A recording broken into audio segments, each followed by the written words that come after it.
మనిషి సంఘజీవి, అంటే సమాజంతో నలుగురితో కలిసికట్టుగా బ్రతకవలసినటువంటి జీవి, సంఘజీవి.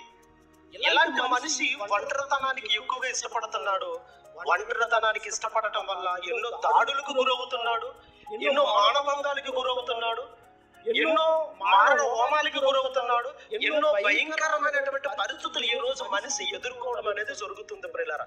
దేవుడు ఊరకనే ఎప్పుడు చెప్పాడంటే, నరుడు ఒంటరిగా ఉండుట మంచిది కాదు. నీకు గుండెపోటు రావడానికి కారణం ఒంటరితనం, నీలో షుగర్ పెరగడానికి, షుగర్ రావడానికి గల కారణం ఒంటరితనం, నీకు హార్ట్ అటాక్ రావడానికి గల కారణం ఒంటరితనం.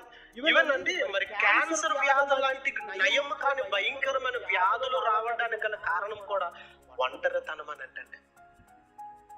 అంటే ఒంటరితనం వల్ల ఇన్ని ప్రమాదాలు ఉన్నాయనంటే 100కి 100 చాలా ప్రమాదాలు. అటు భౌతిక పరమైనటువంటి ఎదుర్కోవలసినటువంటి